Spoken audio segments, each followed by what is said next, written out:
So good morning to everyone out there that's watching this right now on our live. We're live on the Facebook Live and on our webinar. This is webinar 11, or should I say fireside chat 11 of our COVID-19 Small Business Support Center that Enterprise Lab is bringing to you. I'm delighted to have this conversation today. I've got the one and only Ninder Johal with me today. We're going to get into some stuff very, very soon. We're now coming into our third week, or almost completing our third week of lockdown here in the UK. There's going to be news later on today about what's going to happen with the lockdown. Don't want to focus too much on all of that kind of stuff, but there is news coming from around the world that things are changing. Things are moving towards a productive or positive outcome. And I think I want all of you to sort of remain positive with everything that you're doing. You've been in here for 3 weeks. If there is a further extension to the lockdown, don't worry. It's for our safety. It's for our future. We will get through this. We will get through this, and we're going to come back out this really, really stronger. But anyway, any of the public safety announcements and stuff like this.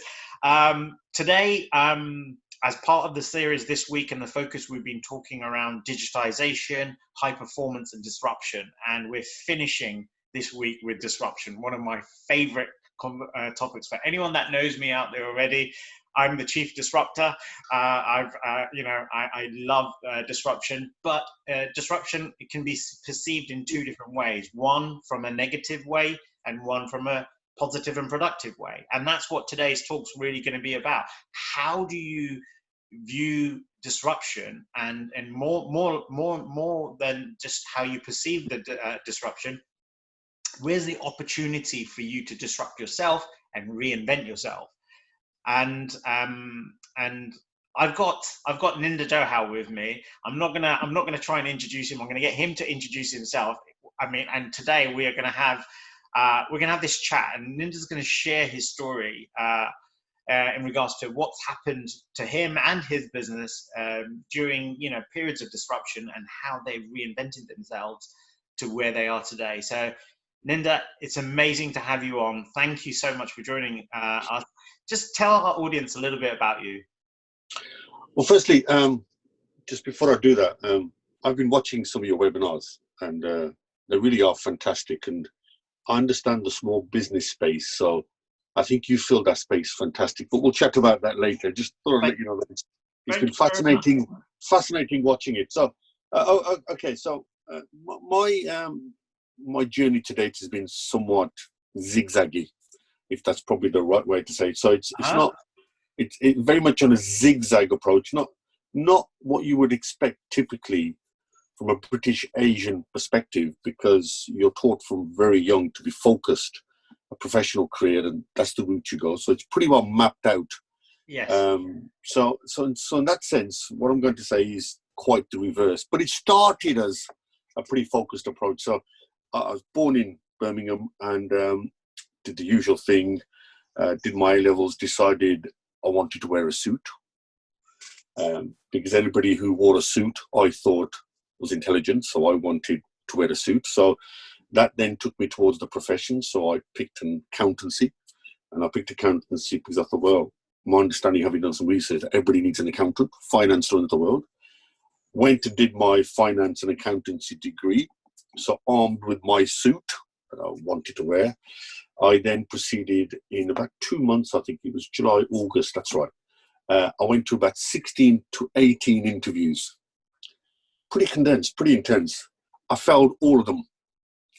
So I didn't get a single offer, but obviously my CV was good enough to get me into the interview. So something went wrong in the interview. Right. Anyway, undeterred, so it was obvious accountancy didn't want me. So undeterred, it was now September, so the panic set in. What do I do now? So I got out something called the Yellow Pages, pre-disruption. Do you remember the Yellow Pages? Yeah, I remember that, yes. Yeah, went down the word called universities, local, Aston. Okay, what do Aston do? I don't recall there being a website. Went down, they said, we have something called an MBA. I said, that sounds about right to me. So did the MBA, got myself a job up in Liverpool, which was a fascinating 2 years working in corporate. Then driving up and down the M6 was a bit of a pain, so I came back to Birmingham, worked for a company called Lucas. Now, this was interesting. So I became what we call a management consultant stroke systems analyst. Okay. So what that meant to us, Ket, and you'll understand this now, so that meant that there's 3 of us in teams were shipped around the UK. Mm-hmm. And our job was to go into those places, look at their books, look at their finances, and find out where the cash was hemorrhaging, where the cash was disappearing. Right. And then we will make a set of recommendations. This is what you need to do.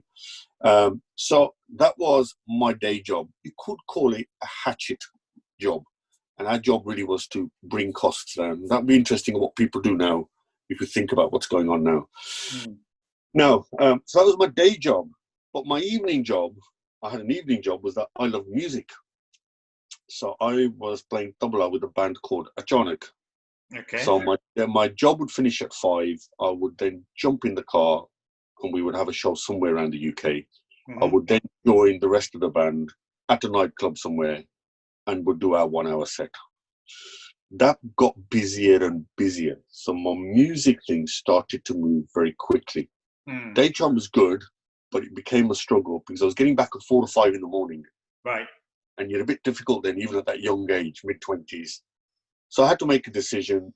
So then I thought, well, one of the things I enjoyed about the music was that I loved the music. It's my passion. I really enjoyed it. And I thought, I have a dream that this music, it's called Bhangra music, maybe one day could cross into the charts. Maybe it could be mainstream.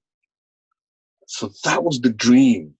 And when it became difficult to do both, I thought, something, I'll try and fulfill that dream if I can. So I remember walking into the office and saying, no, they said it's your review time. You've been with us for 2 years or a year, whatever it was. Mm. So how do you think you're getting on?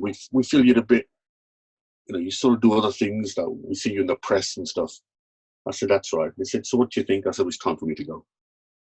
And sometimes, in life, you've got to know the right time to move. Mm. And sometimes too many people in business or in careers stay when really they should have moved. Mm-hmm. Whether it's move their product range, move their business along, people get too comfortable, and then by the time they've realized, it's too late. And either they'll be made redundant, or they can't move elsewhere, the skills are outdated, or the business gets disrupted. So I think one of the things you've always got to be conscious of, you've always got to be thinking all the time, is what's going on around me, and am I doing the right thing? So I did the very thing my parents didn't want me to do. So this focused career in accountancy and consultancy is gone. I remember when I came home and told my dad, and he said, you stupid fool, what are you doing? And of course, that's the right thing to do. And of course, he couldn't get his head around something intangible, arty, entertainment, music. Yeah. You try describing that to somebody who's more comfortable with widgets and things they can touch and feel. Yeah. So I went into an industry that you couldn't really, if you understand what I'm saying, couldn't put your hands. So at social gatherings, when obviously parents ask each other, so what is your son or daughter do? Doctor, accountant, lawyer. And my dad would mutter something else and quickly change the subject, because all he could think was that, Trotter, the yellow van, all he could think was that I had one of them. And you pulled out the body, and out came out all these CDs and cassettes. So he struggled to explain it. So anyway, so that was my mission. My dream was to break what we call Bhangra music in the mainstream. I then set on a 10-year journey, 12-year journey to try and do that. We did well. Initially, we were selling, so I signed a number of artists, so Achanak being one of them, being my own bands. We did a lot of shows all around the world. I could see the sort of demand for this product. I was convinced it would move, it would sell. I then started to, and you'd understand this for businesses, I started to look internationally. So I started to go abroad to trade exhibitions, armed with my CDs and my cassettes. Do you remember cassettes? Do you remember CDs? Yes, I remember, yeah. All pre-disruption. And I used to try and then sell music to a Western ear with a vocal line that was Punjabi, with instrumentation that was Punjabi, and with the melody they couldn't understand. But really, it was pretty impossible if you think about it, trying to sell something like that. So 10 years I kept at it. And obviously everybody said, understandably, look, we don't understand this music. We don't really want to know. Go away. I remember so by the time I got to my 8th and 9th trip abroad, and the thing behind this going abroad with the music form that was UK and Punjabi is that a lot of businesses don't go outside of their vicinity, if that makes sense. Their hinterland. They're kind of comfort zones and stuff. Yeah, they feel right? comfortable. Yeah. And I suppose one of the things I did was I went outside that and thought, well, if I'm going to realize this dream of taking this music internationally, then I have to go internationally rather than wait for the phone to ring and people come to you. So I think a lot of businesses now will be thinking, will the phone ring? So rather than being proactive, they're more likely to sit back and wait. Well, I'm afraid those days, even with the virus around, those days are gone. Those days are gone. You have to be on the front foot. You have to be proactive. So anyway, so I'm trying this. I'm in my 10th or 11th year. Every time I used to get to Midam, which is in France, nice part of France, I'd get there, I'd pick up the phone, get to the hotel, and ring home and say, I've arrived. And I remember it was about the 10th or 11th year, and my wife, God bless her, said, I think you ought to give it a miss now. I don't think this is going to happen. You're flogging a dead horse. This music, they're not going to take it. Right. So that was almost, you start to think, is this the final year? But persistence is key here. You've really got to keep at it. That year, so my 10th or 11th year, I finally met a little, very tiny, small little Italian company who said, you know something, we'll take it off you, but we're not going to give you any money. And I said, that's fine. Look, as long as I can get the music promoted, that's part of the trick, is get the word out, get the brand out. And then I went to another trade fair in Berlin, and I met a Turkish company who knew the Italian companies. It's all about going out and about networking, talking to people. You don't know who knows who, you don't know who knows who. And if somebody says no to you, they may know someone else who may say yes. So that's the kind of thinking you got to have. Yeah. He said, well, look, I heard on the grapevine you gave a track to an Italian, boom, boom, boom, boom, boom. That's right. Listen, I'd like it for Turkey. I said, fine. He said, but I can't give you any money. I said, fine. I just want the music out there. Right. Now, he started to get some traction in Istanbul in the nightclubs. So I started to hear that. Now, what I didn't know was that, for those who know anthropology and how cultures move, well, Turkey and Germany are pretty close aligned. And a lot of Turks, DJs, went to Germany. They went to Germany and it started to get traction there. So suddenly, the music that I thought, was convinced was international, which everybody else said it wasn't, suddenly started to get traction. Then I remember it was in the summer I got a call from Germany, and the guy played the track to me because he couldn't pronounce it. And he said, is this your track? I said, that's right. He said, would like to license it. And by the way, the name of the company was Universal Music, one of the top big four. Wow. So suddenly, wow, this was now. I wasn't totally shocked. I was shocked, but I wasn't totally shocked because a week earlier I was in Oxford Circus, London. Right. And I was walking around, nice sunny balmy day, and I heard the track, and I turned around and there was this beetle. The top was off, and they were dancing to the tune. But the difference was they weren't Asian; they were white people. So suddenly I started to get an idea that we were now definitely getting traction with the music form that I was told couldn't be understood. With the vocal line, they couldn't understand. With the melody line, they couldn't understand. Then it started to motor. Then I got calls from the US saying somebody's pirating this track. I said, let them carry on pirating it, because then you know they're promoting it for you. So promotion is very key here. You've got to be really alert to all the promotional techniques. I think there's a little bit in there, isn't it, Ninder, about worry not about if people copy you, it's worry if they don't copy you, really, because if people aren't copying you, then you're not really onto something, I guess. So I suppose that's something that was what was interesting, one of our biggest problems in the Asian market at the time, before I started going international, was that we had counterfeit. So people would counterfeit your CDs and cassettes. Yeah. And in some respects, when we used to go and do the raiding with the trading people, trading standards people, you'd walk into these big warehouses, and part of you thought, I hope my product's here, because if it is, it means it was worth copying. Does that make sense? It does. But of course, The other part of you thinking was, I hope they haven't got tons of it, because if they have, that's sales I could have been doing. So if that's so, almost, you're right there. You're right. If you're doing something right, somebody is copying you, and that's sort of like a tick. And of course, that came back to haunt me, that statement. So fast forward, we went to 2002. Germany went number 2. We did the deal. I got back to meet them, my 11th or 12th year now, having been rejected that many years. And we got there. As I left London, I was told there was potential. It was looking like a top 10 in the UK. I got to France. They announced the charts Sunday morning, and then you'd hear them on Radio 1 Sunday night. Wow. And then you'd see Top of the Pops 2-3 days later. So we heard it in the industry. And so I think it was 11 o'clock they announced it. And Monday at the Bachke by Punjabi MC went in at number 5. Incredible. We charted in the UK at number 5. We charted in Germany at number 2. We then went on to get nine number ones: Greece, Italy. We sold in every territory with the exception of China. And we know China and intellectual property, don't we? They don't. Yeah. We sold everywhere. Where it was on so many adverts. It was on Hollywood, on their movies. You saw it in the cinema.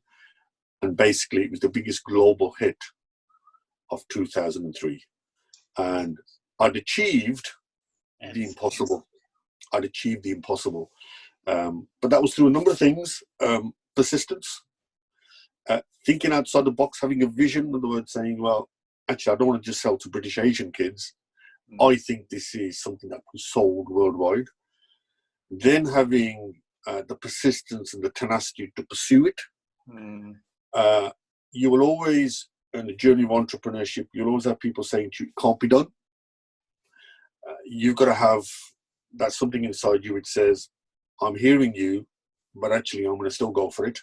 I think just on that point, the point before, in terms of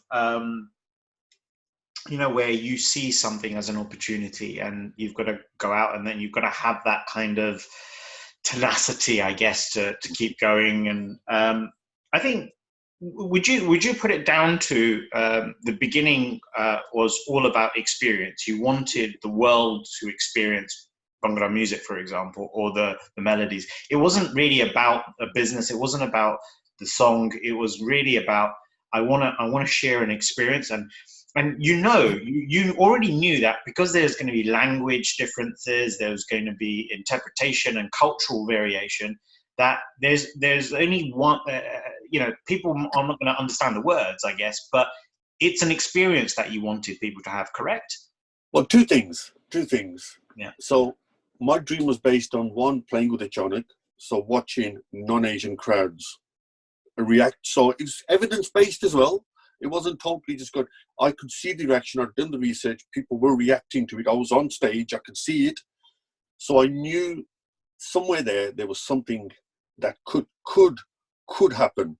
Yeah. And I think, so I wasn't totally blind. I wasn't going in. So when you take a risk, you have to have some basis of evidence, some kind of understanding, rather than going in blind. Otherwise, you are really, basically, you might as well put your money on the next horse.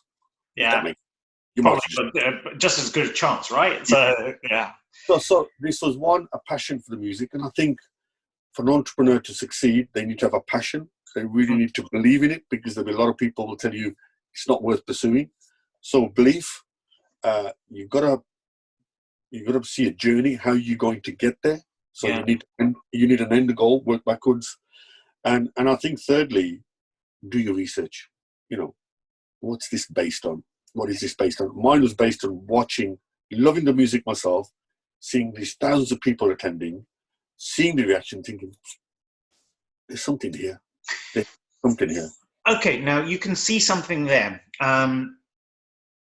Now, someone, an outside perspective in to entrepreneurs or business is that those that are actually at the front end, those that actually create pivots in markets and industries like you have, you've introduced something which is completely foreign to Yep. to this industry.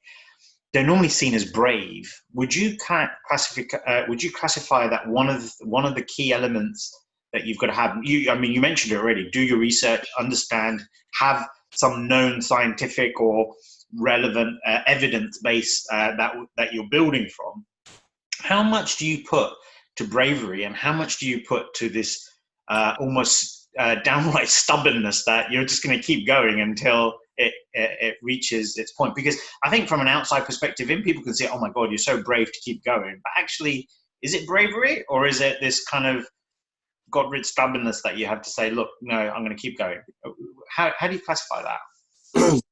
It's interesting. So and we'll go on to it later, I meet a lot of entrepreneurs, and there's some real common traits you see in them. They're obsessive. They don't let go. They don't let go. Yeah. They have a vision. They know where they want to go. Yeah. They're obsessive about detail. They know all the detail. They know all the numbers. They're very resilient. They keep going. Doesn't matter how many times you knock them back. Yeah. And there's stories littered with people who've been bankrupted 2 or 3 times, but have come back even stronger. Now, most people say, that's it, I'm gone. But they come back.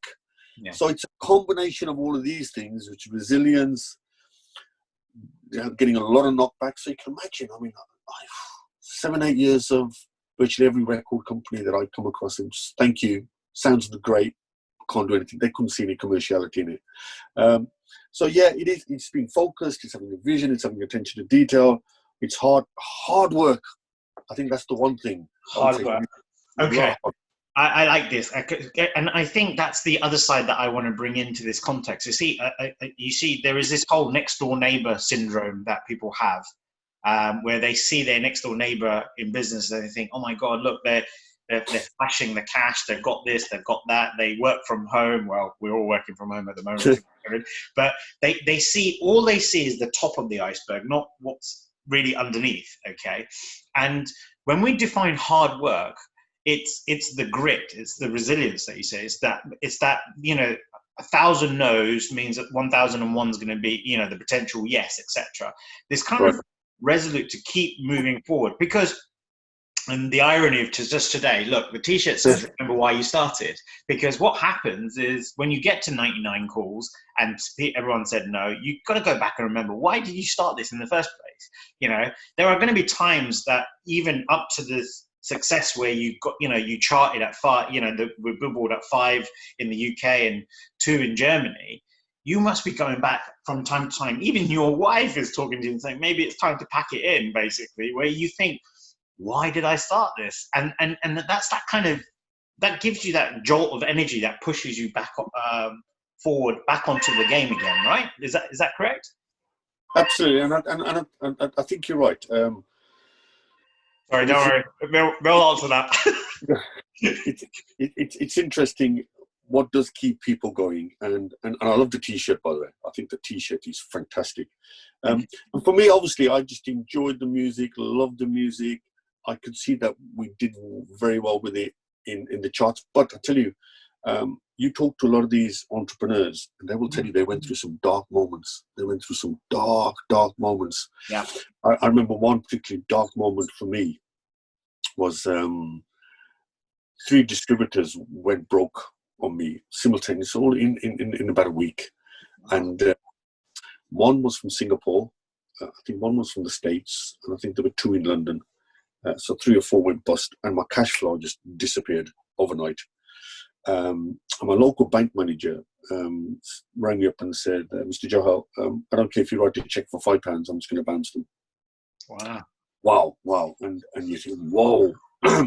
And then, of course, you can hear mumblings of what your parents said to you. Why have you ditched a focused, well-educated 2 degrees? And you can hear the voices there. And that crystallized that evening when my wife said to me, go and get my son was quite young. Go and get a. Do you remember Blockbusters? Do you remember Blockbusters? Yeah. Yeah. Remember Blockbusters? So DVDs. Remember thing called DVDs? So all disruption. So I went to the cash machine, and I think it was £1 or £2 for a DVD, and the machine sorted my card. So that's when it hit home that actually I didn't have a penny to my name. So you have two things. You either say, do you know something? It's game over. Or you pick yourself up in the morning, you go to a telephone box. Do you remember one of those? Yeah. Telephone box. I went to a telephone box because my phone wasn't working. Mobile digits. I rang senior director, got hold of a senior director at the bank, HSBC, and said, I need to come and see you. He said, yes, your name's on the list. So they got lists. They know who's in trouble. And he said, when should we meet? I said, this afternoon. He said, see you in 3 hours' time. I then had 3 hours to draw up a solution. Not a problem. I didn't want to walk in with a problem. I wanted to walk in with a solution. So, and just before you, sorry to cut in there, just before you go into that solution, right? I think I want to relate this now to everyone that's watching this right now. We remember trauma very, very vividly in our minds. Yeah, we do. No matter if you're an entrepreneur or not. So, if I ask Ninder right now, for example, do you remember where you were, who you with when September 11th happened in America? Everyone will know. Can you kind of remember where you were when you heard about Diana dying? You'll kind of remember where you were. Trauma has this way of edging itself into that. But what's interesting about trauma is it has this, if you look beyond the actual event, there is a lot of other things that sit. Where were you? What were you doing? What were you not doing? What were you thinking? Where did things go? And the reason I'm saying this right now before Ninder goes into his kind of solution is he started this conversation right now saying that it was a jagged road for him. And it's for everyone. I mean, I've been there as well. I lost my job in 2008. My parents accepted the fact that I was going to go and contract. But then, as having a six-figure salary and going all the way back up to a six-figure salary, the opportunities were arising, but I just wasn't taking it. My family wouldn't understand. And, it took them until around 2016 to really resonate and understand. I went to India, and that's when they turned around and said, and they saw me on stage and they said, wow, now we understand where you're going from. The thing is, in that period between 2008 and 2016, I had just as many dark times as I had light times. I've had as many traumas that I said, and I'm using that word vividly here because if you're watching this right now, if you're listening to this in the kitchen or whatever you're doing, basically, and I want you to think back and think of, are you using COVID-19 as an excuse of a trauma? And if so, don't sympathize for yourself. Don't even empathize. Start to push yourself on, because what you're about to hear right now is how someone had 3 hours to go back and convince their bank to keep them alive. So I don't want to kind of flow there, but I think it's a really important juncture to get this out. That trauma, because it is traumatic. You've lost, the industry has done things to you. It's impacted you in a way. Your distributors fell away overnight. I mean, when you've got oodles of cash coming in and all of a sudden someone just stops it, not slows it down, just severs this, it's a shock to the system, and that's a trauma. Some people fold, other people focus. Now, Ninder, I think you're a focus here, right? So I dashed home, got a pen and paper, and thought, I've got 3 hours. I'm not just going to walk in. I'm going to walk in with a solution. Half anticipating how the conversation would go. So I did my quick cash files, did a quick narrative, went to see him. I can still remember the day walking in, sitting down, and he said, right, so your 60 grand overdraft, which is a lot in the mid-90s, your 60 grand overdraft, what do you want? So I said, I want you to double it, to give it to 120. He took him for us. 120. And he said, why and how? So I gave him a set of solutions, and then he paused, and I then said, well, what's your problem? You've got my house anyway. Yeah. What he threw back at me, I didn't anticipate. He said, I don't want your house. He said, because if I get your house, I'll get a third of what it's worth, because I'll have to do a distress sale. You'll be out on the street. You'll Yeah. probably pop over to your next local newspaper and remind them what happened, and we've all lost, which is quite good. And he said, right, so let's go to the solutions. Boom, boom, boom. I said, I can trade, boom, boom, boom. And he looked at me and I said, look, I want it straight. You either pass me the noose, and at least I know where I stand, and I tell everyone I can't pay you, it's bankruptcy, or you help me. He looked at me and he said, you got 3 months to sort this out. I'll give you the money. I walked out, traded. That took me then, enabled me to continue to go to France to try and sell this dream. So he bought into my dream. He said, okay. But what I also said to him was, if worst case scenario, I'm 200 grand in debt to you, I've got this many years, I'm an MBA, I'll get a job and I'll pay you back. Always have solutions ready. Don't walk in crying with a problem, with no solution. We're all sitting here now. There is no point sitting here crying. We need to find solutions and find a way through this. So that was pretty similar in that respect. So my next big, huge problem, and this is the one I can never forget. Yeah. We sold shed loads of music abroad. I'd got my top 5 UK hit. I'd fulfilled the dream. So I started to think about, well, where do I go from here? So I thought, well, you know something, I think I might be looking at doing something else. But what I didn't see, now this is the big problem, I didn't see a structural shift around me. I didn't see the world moving. So I don't know if you heard of something called Napster. They were illegally downloading music tracks. Yeah. So we started to see these illegal sites where people could download. Do you remember my counterfeiting scenario I gave you earlier? Yes. Yeah. Counterfeiting physically. Yeah. How they were counterfeiting through the internet. So LimeWire, Napster, all of them. And so now we were suddenly seeing our sales starting to go down dramatically. Shopkeepers were suddenly reducing their purchases because people stopped coming to the shops. They were all streaming. The solution the music industry had was, I'll tell you what we'll do, we'll sue everyone. We'll sue everyone who's downloading these illegal tracks. Yeah.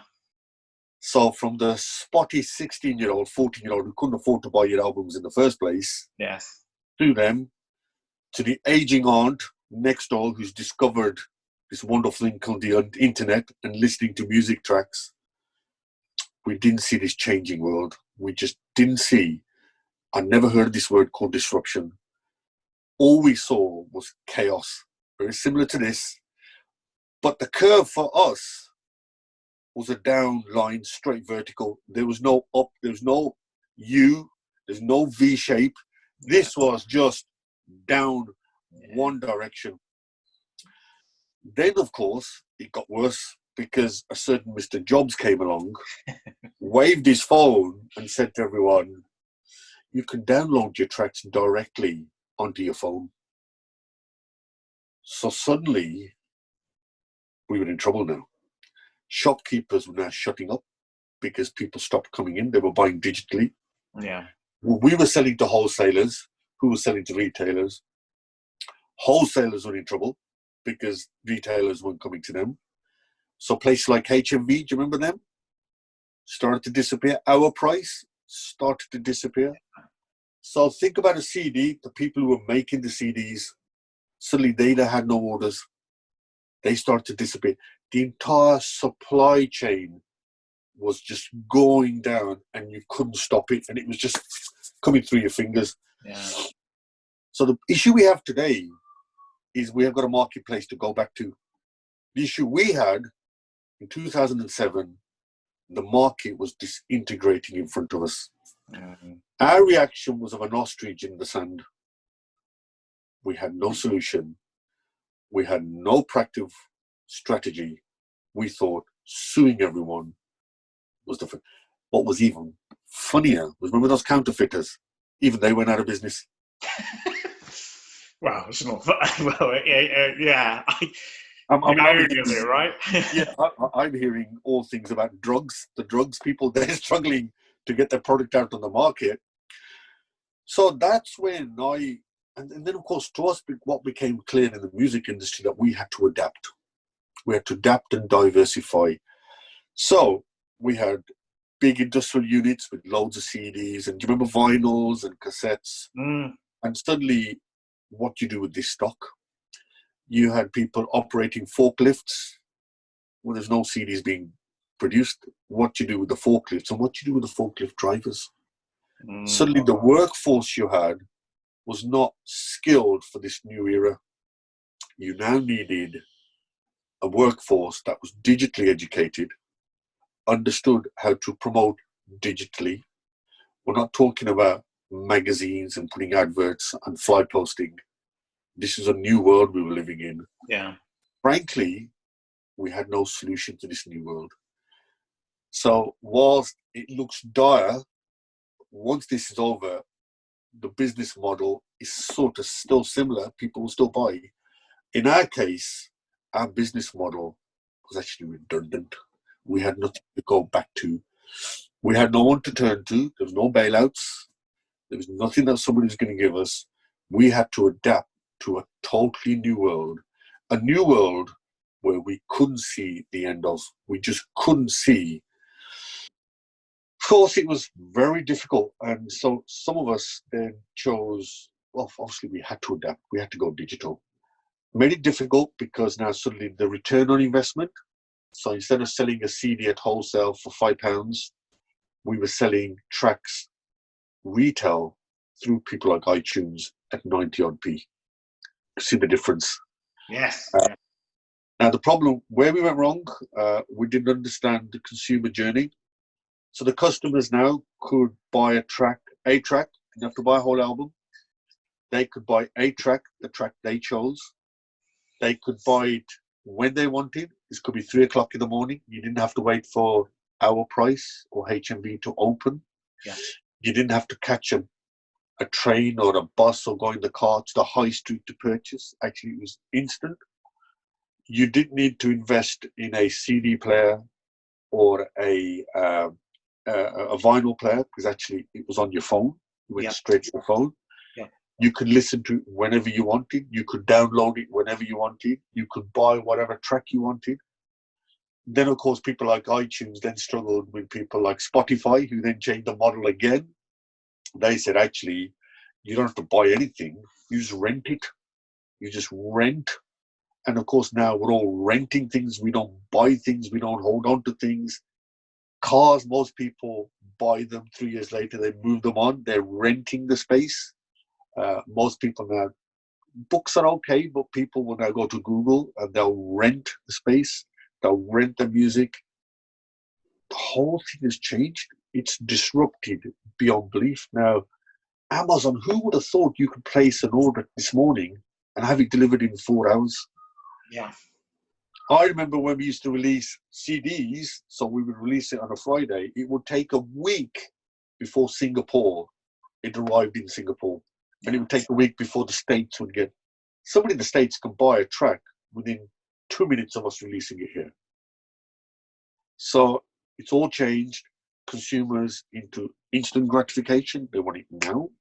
They want that product in 4 hours through Amazon. They want it delivered today. They're not going to wait till tomorrow. They haven't got to leave their house to get it. It gets delivered to you. Actually, how much easier has disruptive technology made people's lives? And I think it's our ability to understand what's going on around you and not be the ostrich. Yeah. So don't you feel that obviously digital disruption has also affected the experience now, because there's a higher consumer expectation. You mentioned the words instant gratification, instant release, instant, and then the other side is rental. People have this whole thing of I want to consume, not own. Okay. And it's speed now. You mentioned Amazon. You know, can you believe today you could put an order in now, and within 4 hours potentially you could have it at your doorstep. I think, you know, the consumer experience is now more about speed and getting things quicker, and it's the whole experience part of it is not the actual product or service that they're experiencing. It's the process of, you know, the experience of getting it as quickly as they can to a certain extent. And that you know, if you think about when we come out of the current climate that we're in, you know, things are going to be different. You know, the way people are going to go back to restaurants and bars and clubs and things like this. Social distancing measures are going to have particular things. I mean, can you imagine the first person to cough in a restaurant? You know, everyone's going to freeze to a certain extent. There's this whole mindset and experience being built around it. Now, the reason I'm saying all of this right now is you talked very, you know, the whole thing about your model was redundant, you know, the way your current model, your business model, what you were providing and servicing. But you understood quite clearly that there was a change, not just in the way that people procured services, but what their experience levels were. And how did that impact or influence what you did next? Okay, so what you then do is you got two things. You look at the marketplace and say, right, I have to adapt to it. The problem behind the new market positioning or the new market was the return on investment was no longer there. Yeah.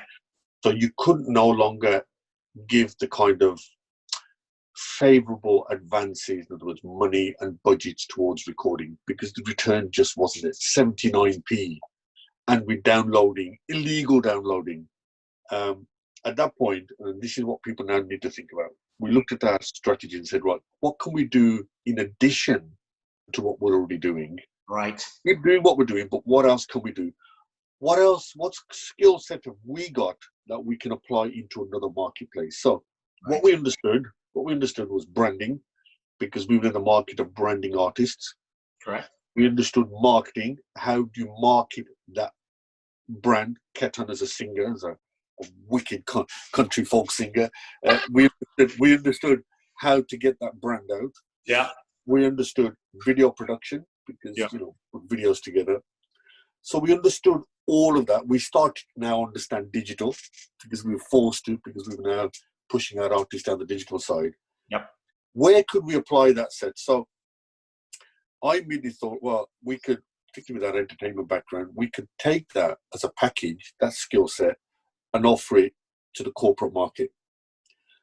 Now, this is where the problem started, because now the problem was I was going into another marketplace of which I knew little. All I'd been used to was selling hitherto Asian dance music to initially Asian kids, then to an international market.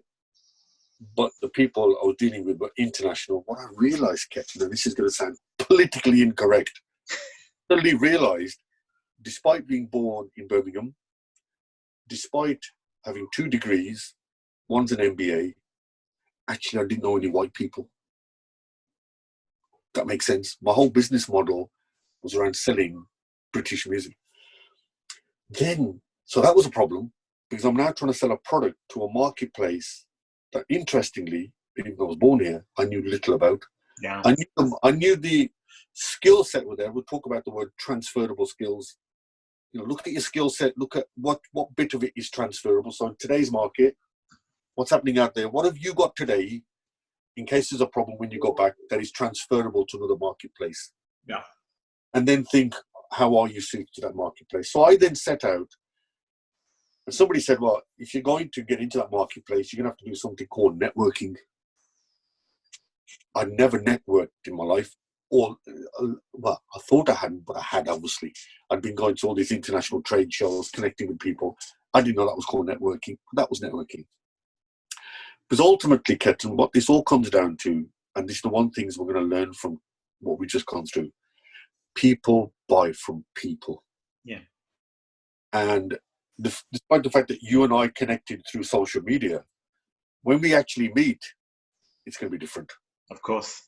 And I think one of the things we've now learned, despite Zoom, despite social media, that deals, real deals, are only done face to face. Yeah. And I think one of the things we will now realize is the importance of human interaction face to face. And I think it doesn't matter how many tools you have, you can't beat that. And if you can develop your networking skills, your interaction with human beings, and just be straightforward with people, talk to people properly, Then you know something, your business, I guarantee your business will do well. I mean, it's amazing. We said, I mean, this week we've been talking about the sort of digitization, etc. Only yesterday, I saw Bhangra from Chicago who was talking around these 3 principles that business owners and individuals, freelancers, whoever you are, doesn't matter. These 3 things that you need to work on. The first thing is survival, which you've talked a little bit. What's your survive strategy? You mentioned this when you went to the bank manager and the senior director of the bank, and that was your survive mode. What do I have to do to get myself over the line to give me another 3 months of sustainability? The next side was revive. So the revive strategy was, right, how do I get my business back to where it was originally? Now, the third area is thrive. And what you are now talking about when you talk about transferable skill sets is what can you take from your pre-existing experience, right, and move to today's climate. So it's kind of fascinating that these 3 things are still consistent. You've got to be working them all at the same time, because again, what happens is as soon as trauma hits, no matter what type of whether it's economic trauma, health trauma, whatever it is, you then have to go back again. Survive, revive, thrive. It just keeps rolling itself back. So coming back to where you are now at this stage, you guys have understood your transferable skill sets. You know that you guys are great at branding. You know you guys are great at the kind of promotions and visibility and the kind of marketing of things, etc. You're still within that kind of music and arts environment, but the only bit that's missing for you is your audience, I guess. Because you're now talking to a foreign kind of audience or a different kind of customer base. What did you guys kind of do to overcome that, and what did that do to your business moving forward? Okay, so we understood the transferable skills. We understood we could take it into another marketplace, which is the corporate marketplace. We then set out to get into that marketplace and start to network. And you know something? If you say something half decent, people will remember you.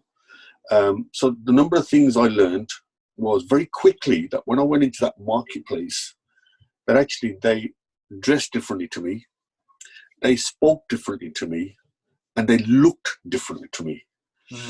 And that in some respect was fantastic, because that was the exact environment for me to learn. So I went on a learning curve. I spent 2 years learning how this market worked, learning from people. I went and joined a few boards. I was asked, thankfully, to join a few boards. And those boards had nothing to do with music. So guess what I was doing? I was learning. And I was surrounding myself and meeting people who were much better than me at what they do. But they did things that were different to me. So I sought diversity. I sought to go out and reach to people who were different to me. I started to learn. Question, ask yourself, when I go back after this crisis, am I going to go back to the same place I've always been, 9 to 5, and do the same things I've always done? Yeah. Or am I going to do something different? Where do I learn? How do I learn? How do I make myself a better person? Through this process, we started to pick up some big clients, BMW, Lloyds Bank, and quite a few people. And then somebody said to me, listen, can you help us put an event on? Rather than doing the production, can you put the event on? So we did the event and we sold it out. I thought, crikey, this is quite good. So we then set our own branded events, the Signature Awards and the Natural Brand. And it was focused on entrepreneurs, because I've been through that journey. I understood what that journey was. So the events were set out to achieve 3 things. One was learning. So we would have a great keynote speaker who the audience could learn from. Yeah. There was the connecting element. Back to my networking, I learned that you learn from networking. So people then were mixing with 600 of the movers and shakers in the room. Yeah. And the third element was celebrating. If you've been through all of that stuff, I tell you, sometimes it's good to celebrate. Yeah. It's good to say, yes, we've done something here. And so we're then looking at celebrating. Somebody said to me, oh, there's a lot of people who do this. But then you've got to say, well, I think I'm going to disrupt it. I'm going to do it in a different way. And because we had those ingredients, the event started to move very, very quickly. So we now do one in London, we do one in Leicester, we do one in Wolverhampton, we do one in Birmingham. Next year, 2022, we're going to Delhi. We're hoping to go to Lahore after that. We're looking at Cape Town as well. Again, remember vision, where you want to get to, then you start to work backwards. Yes. You start to look at your ecosystem. What else can we do in addition to what we're doing? What's our skill set? What other products can we also offer? And beautiful thing I get from it is I meet some brilliant people. I meet some high-achieving entrepreneurs. So one of the benefits I had of sitting on some of these boards, I'll give you an example, is the Black Country LEP. I don't get paid for it. It's something you do for your region and your community. But you know how much I learned from sitting amongst multimillionaires? And you know something? If you surround yourself with better people than you, if you mix with people that are better than you, you'd be amazed how much it, one, rubs off on you, two, keeps you really ignited, and thirdly, you learn so much from them. So surround yourself by better people who are different to you. I think one of the other things it adds to you is it brings a sense of humbleness to you as well. So I think your journey alone, just listening to it's fascinating how you've come on. You had this, when you first started, there was this resolve and this grit and this determination and this push. You got it out there. Things start to escalate to a certain thing. There is a bit of the ego that gets pumped there to think, right, the business is going well, I've proven my point. And then, you get your first bump in the road, which you kind of overcome. Then you get the sharp fall down on the roller coaster. You still got yourself back up. And I think what trauma in these kind of environments do is it allows you, as we've looked at, build that survive, revive, and thrive strategy. But the other thing it does is it kind of gives you a little rain check back in your head about, you're not invincible. You're not everything. You don't know everything. And actually, you're absolutely right. Get yourself into an environment where you are, I'm not going to, I don't mean it that you are dumb, but you're the dumbest in the room. You're the lowest in terms of skills within that genre environment. I try to encourage that in our clients, and I also encourage that within myself. Try to put myself around areas like this. What you've been able to then do is actually create that as a part of your daily life now, because with your events that you do, the signature awards, it's not just about celebration, but it's also about bringing together these brilliant minds, and you can continuously put these people in the mind with you. So for me, I think there is this point where during your journey you've actually unconsciously reinvented yourself. If you look back now in hindsight, could you kind of tell where that pivot was when you've reinvented? Was it as Signature was being started, or was it when Jobs decided to bring the iPod Jobs out? I think it was Jobs. I think when Jobs came out, I could that was taught me a number of things. One is always look around you, because there's somebody right around behind you ready to disrupt you. I chaired a panel of real fantastic entrepreneurs, one of which ran a disruptive model. So I said to him, do you need to network at all? Your job is to what we call disintermediate, remove activities from the value chain, make it quick. He said, oh, no. He said, I have to network more than anyone else. One, for ideas, because you talk to different people from different sectors, you get ideas. He said, secondly, I'm watching in the room, is there somebody there who's going to put me out of business? So his words were, disrupt yourself before someone else disrupts you. Amazing. If you spend all your time sitting in your office 9 to 5, closed off, and not knowing what's going on in the world, I guarantee you'll be out of business. You have to be out, checking what's going on, learning every day. Ask yourself, where am I learning? Who do I learn from? Mm. And what am I learning? In what form am I learning? It could be books. It could be talking to people like you, looking at your website, looking at all the things you put on there, fantastic stuff for small businesses. Could even be watch the news, just check what's going on, read the newspaper, understand how the world is moving. If you do that, you have something to contribute.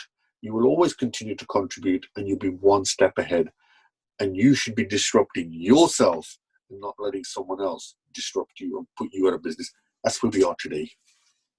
I mean, what a way to come towards the close of this session. And I mean, we've been going for almost an hour now. Time is coming up really, really fast. And I mean, it's been a fascinating conversation around the different areas. And for all of you that are watching this out there right now, I want you to take elements of, Ninder's journey and kind of put it into context today. Today is no different than what's happened in different, in the past. It's just that today COVID-19 is what the 2008 economic recession was, or when Napster decided to come and piss off the music industry, for example.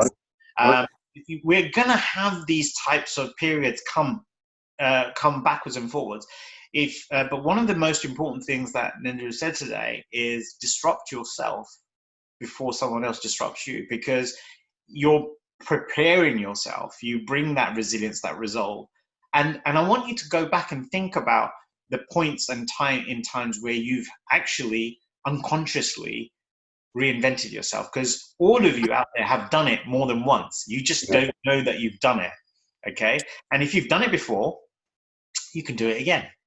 And you can do it again and again and again. And this is the time, this is the opportunity for you to reinvent yourself, reinvent what you're doing, and go back out there. But as Ninder has said, you can't do anything on your own. You've got to build a network. You've got to put smarter people around you to help you drive that way forward. And I think what you did yesterday is irrelevant. It's what you do tomorrow. It's what counts. And one of the things that, yes, we had a global hit, but that's history. Yes, we had a global hit, and the event at the ICC was a great success. But that was back in February. It's April. What are you doing tomorrow? Not what you did yesterday. And so whilst there are great times to look back at, the trauma is what reminds you of that tomorrow could be traumatic again. I don't want to call it paranoia, but if you stay sharp, you stay on your game and think about tomorrow and not yesterday, whether it was traumatic or celebratory, you'll do fine. And you got to just keep looking and scanning the environment and talk to as many people like you, Captain, many people who are in the space different from you, who you can learn from. Amazing, amazing, amazing. And I could sit here for another hour and talk about it. I tell you, there are so many things that you're saying which resonate right now. So look, guys, I've got to cut this. I've got to cut this session short. We've got to get on to different things. Just a quick, lasting, finishing thing. Maybe a little bit of inspiration as opposed to just kind of rounding up and giving some form of advice, because you've given so much, Ninder, in this chat.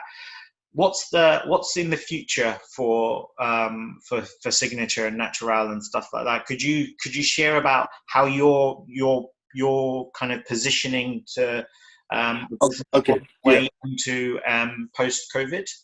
Yeah, so our mission has always been to improve society. To improve society, you need wealth creators. You need wealth creators because they create wealth not only for themselves, but for their employees, who then can work with confidence, self-assurance in the community. You have a safe community because you have wealth being created. So our mission always is to improve society. We will always continue to do that, irrespective of what's happening out there. And I think if you've got a mission, remember my dream at the start, this is my new dream. My new dream is to make sure that we have a better society. And through entrepreneurship, we can have a better society. Because by working hard, employing people, we pay taxes. The taxes pay for, guess what? NHS, the fire, the teachers, the education. So actually, we're all contributing in one way or another. So you're all contributing, all you entrepreneurs, everybody in business, everybody working in business, you're all contributing through your taxes and through your hard. Forget about yesterday. It's about tomorrow. And do you know something? In a couple of years' time, like I now sit back and think about jobs. Oh, well. If I remember about those people counterfeiting, oh, well. If I think about Napster, oh, it's another blip. These are all blips in a long journey. But one final thing I would say to you is nothing works without human beings. If you don't forget that, then you'll go a long, long way. Wow, wow, wow. Ninder Johal, we salute you. Or we salute you. Whichever way the camera's going to work, I'm going to do both salutes there. What an amazing session. What an amazing guy. What an amazing story. I can't thank you enough for coming on. Thank you. And we at Enterprise Lab wish you the very best with everything that you're doing with the Signature Awards. I feel, speaking to you today, there is some form of connection on how we can perhaps work together in the future absolutely. as well. And we'll uncover those paths as we come along. But keep up the good work. Thank you. It's fantastic. I've been watching the webinars now. Absolutely brilliant. These are the kind of tools back in the 90s when I was in those dark areas I had nowhere to turn. But now, there are so many people like yourself, people can turn to say, I'm stuffed, I'm stuck. Where can I go? I love that. And thank you for your support on all of that. So yeah, that brings us to an end for this week. And what a week has it been on digitization, disruption, and high performance. Next week, we turn our attention to mindset, leadership, and how to bring out the inner conversation with yourself. I've got people like Raghav Parkash, Alan Klenyans, and a number of mindset leadership specialists coming on to discuss these very topics. If we're going to be in another lockdown for another week or so, believe me, I think a lot of you are going to want to start having conversations with yourselves. So look, Ninder, thank you very much for joining us. Thank you for everything that you've provided us today. And for everyone out there that's watching this either live or recorded, don't forget, stay home, stop the spread, and save lives. Take care of yourselves, and we'll see you guys soon. Take care. Thank you. Thanks. Bye-bye.